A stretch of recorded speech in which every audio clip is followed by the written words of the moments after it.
Hey y'all, the time has come to get into Alan Moore's new short story collection, Illuminations, by way of the first short story, Hypothetical Lizard. Let's go.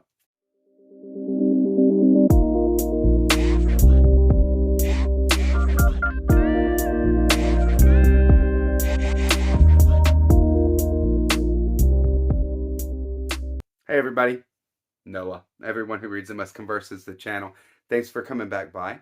I had recently received an advanced reader's copy of Illuminations by Alan Moore. This is a brand new short story collection, but the short stories in here span Alan Moore's whole career. So I'm going to start off with the first short story here, Hypothetical Lizard, but that is the first chronologically that was published, right? I was lucky enough to find a copy of the Hypothetical Lizard a few months back, maybe 5 months ago, in a comic book shop, right? So I had grabbed it and read it. It's really, really cool. Didn't talk about it on the channel much because it's really hardcore.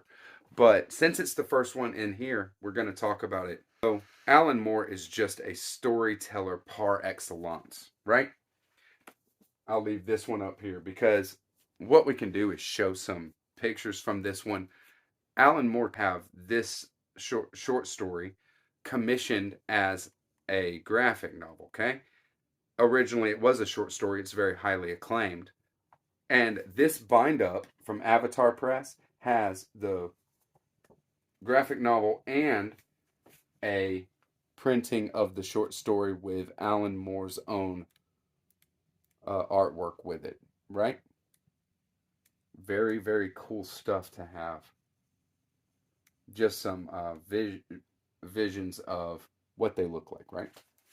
And this is very, very well done. If you can get your hands on Hypothetical Lizard, the graphic novel, I highly recommend it. It is beyond beautiful. And like I said, it's very hardcore. So the setting is a brothel, and we're not on Earth, you know. You only see a little bit of the world in which they're in, okay? The world that they're in is a fantasy world in the way of wizards, like hard fantasy, right?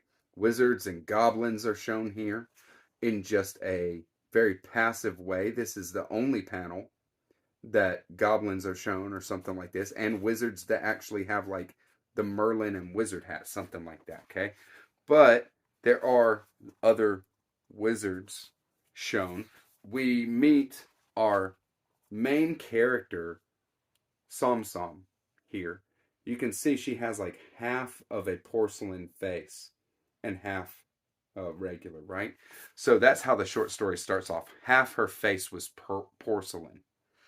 And Som Som is inducted into this house at a very young age and has a procedure done on her to separate the two sides of her brain.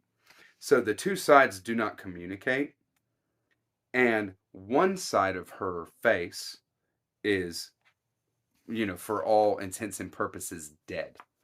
So this is the kind of first picture you get of Som Som after the procedure. And then Som Som is a member of this house. Som Som is completely passive. She can't speak in a way of having a conversation. She can talk, but the two sides of her brain don't communicate, right? And I think it's very telling at the beginning of the graphic of the short story here. This picture of Som Som is the Thoth tarot deck card of the Queen of Cups. So this is the Queen of Cups, right? In the Thoth tarot deck. And here is Alan Moore's drawing of Som Som, okay? You see there's the crane in both. She's holding this lotus in both, but the Queen of Cups is, Som Som is personified as the Queen of Cups, okay? So it's very telling in that. And it is tough to talk about a short story, you know, novella like that, because This can be spoiled. So I'll give you a little bit from the Thoth Tarot. This is on the Queen of Cups here. So the Queen of Cups is the power of reception and reflection. The image is extreme purity and beauty with infinite subtlety. To see the truth of her is hardly possible, for she reflects the nature of the observer in great perfection. The characteristics associated with the Queen of Cups are principally dreaminess, illusion, and tranquility. She's the perfect agent and patient, able to receive and transmit everything without herself being affected thereby. So that is the image that Alan Moore chose to represent Som Som, and it gives you a little bit into what Som Som is all about, because Som Som has no activity. She's not able to do anything really. Not that she understands in any kind of way necessarily, except for experiential, and sees what she sees. So she's the perfect witness. It's amazing. The kind of character, seems off-putting, but it's a symbol, right? Som Som's a symbol. And the dichotomy between these two is just, you can't get enough. It's awesome. Alan Moore goes there. Rawa Chin is her name. Ra Chin. And she is a C with a D, right?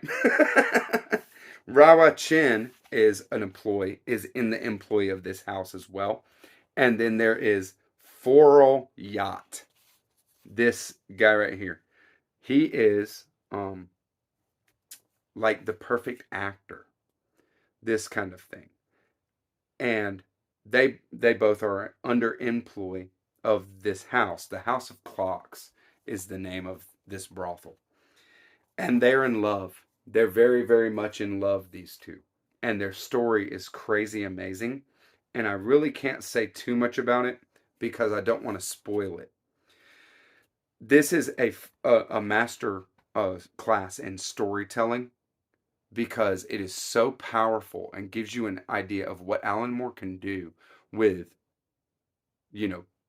it's 4 comics long, and Som Som is this perfect witness to the climax.